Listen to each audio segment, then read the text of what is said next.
السلام عليكم ورحمة الله وبركاته وولاش فيلسن شركة نقل سعودينا وفيلسن قرح channel سو dhawaada asxaabay ugu horeyn haddaad nagu cusubtahay subscribe noo saar haddaad hore noola joogtay nala sii joog gambaleelka furo si uu kuugu soo dhaco barnaamij kasta oo soo gelino soo dhawaada marka asxaabay waxaan noo wada barnaamij kamid ah barnaamijyadii horena inooga socon jiray in badan baan ka maqnay youtube-ka adoo xoogaa maxay ahayd mashquul adduun baa la iska galay alxamdulilah laakiin hadda waan kasoo baxay waxaan noo wada markaa barnaamijkii tarbiyadda caruurta mid kamid ah barnaamijyo kale insha allah way soo socdaan rabadaanta hadduu ilaahay idhaahdo markaa dib baan idinka soo sheegi doonaa insha allah barnaamijyada kale soo socdaan hadduu ilaahay idhaahdo soo dhawaado subscribe-kana ayaan laga iloobin channelka insha allah barnaamijyo badan oo faa'iido leh baan inoo soo wada insha allah marka hadda waxaan noo bilaabayaa barnaamijkan aan noo wado caruurta tarbiyadda caruurta waxaan inoo sheegi doonaa insha allah dhowr qodob oo kamid ah qodobada kaa caawin doona tarbiyadda caruurta iyo inaad ilmahaaga aad si fiican u tarbiyadeyso taasoo maxay ahayd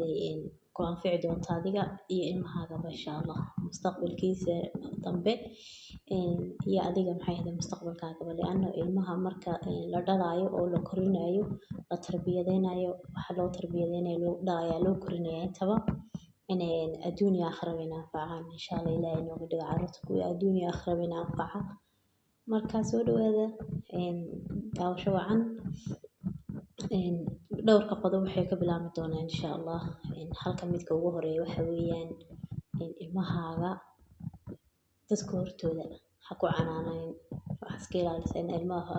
ilmahaaga dadka hortiisa aad ku canaantid iminka kasoo qaad qofkaaba kaasoo dacweeyay oo kuli ilmahan sidan buu i yeelay amba waxan buu igu sameeyey iga celi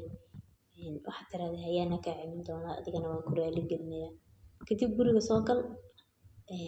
ilmahaaga labadiina keliyata ah canaana haddaa canaaninaysid haddaa dilaysid dil inkastoo dilku fiicnayn haddana laakiin wixii aad sameynaysid badee adiga keligaa ha kugu koobnaato waayo ilmaha cuqdad bay ka qaadan dadka hortiisa lagu bahdilo oo lagula hadlo waa taas midda labaad waxa weeyaan ilmahaaga adigu u noqo qudwad amba maxay qof uu ku daydo oo wanaagsan waayo ilmaha markay yar yihiin ee guriga joogaan u fiirso wax kastood adigu samaysid way sameynayaan sida kastood u dhaqantid way u dhaqmayaan dhaqdhaqaaq kastay ka arkaan iyo ficil way ka arkaanba way u dhaqmayaan li'anna ilmahan adiga u ah tababare qudwad waxay saas kaaga daba sameynayaan waxaa samaysid buu sameynayaan waxay ku arkayaan qofkii dhammaa ay ku dayin lahaayeen waalidkiisa ayaa tahay waxay ku arkayaan marka inaad wax wal oo wanaagsan adigu aad sameynaysid marka waxaad sameynaysid ba iyaka wanaag buu leeyahay haddaad marka adiga wax wanaagsan sameyn weydid iyakana ma garanayaan wanaag iyo xumaantii ma kala saari karaan laakiin wixii adiga ka arkeen wanaag buu iyaka u yahay midda kale saddexaad waxa weeyaan ilmahaaga hadalka ha ku celinin hadduu wax kuu sheegayo hadduu dacwoonayo hadduu ku sheekeynayo khaasatan iminka waqtiyadan adduunku iska xumaaday wax badan baa caruurta dhibaatooyin badan baa caruurta kusoo gaari kara haddii guriga noqotay haddii banaanka noqotaba marka ilmahaaga markuu kuu sheekeynayo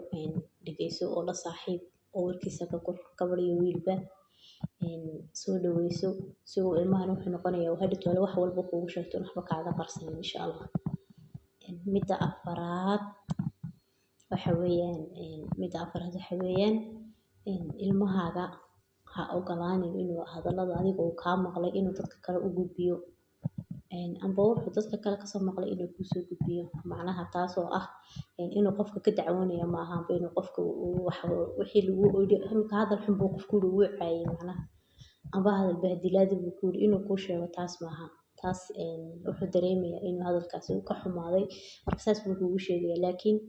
waxaan ka hadlaynaa dadba uu maqlaya ka sheekeysanaya dadkaa sheekeysanaya hadalkii ku sheekeysteen hadduu kuusoo gudbiyo adigana inta dhegeysatay aad ku qosashid amba tiraahdaa haa fariid wiil fariidaa tahay amba gabadh fariidaa tahay wuxuu ilmahaagu baranayaa siduu dadka u dhegeysan lahaa hadhowto warka adigu kaa qaadaya wuxuu kaa maqlo iyo ku kasoo qaada qof kasta wuxuu ka maqlo ka qaadaya dadku isku diri doonaa isku diru noqonaya waxaas dhan ma anfacayaan ilmahaaga intaasba ka digtoono insha allah inaad u sheegtid oo ku tira hooyo waa ceeb dadka hadal dadka lama dhageysto haddii aad maqashay oo sidan sudfo aad wax ku maqashayna ha sheegin waxaad dadka maqashay waa ceeb waxaasi warkan ha sheegin dadka hadalladooda ha qaadqaadin waa inaad ku tiraahdaa marka maxay ahaydey barnaamijkeena insha allah halkaas inooga sii socon doona insha allah haddii ilaahay yidhaahdo soo dhawaada marka insha allah barnaamijyo kale oo fara badan oo idin soo wada carruurta tarbiyadooda kuwa gabdhaha u khaas ah iyo kuwa wiilasha u khaas ah intaba asalaamu calaykum waraxmatullaahi wabarakaatu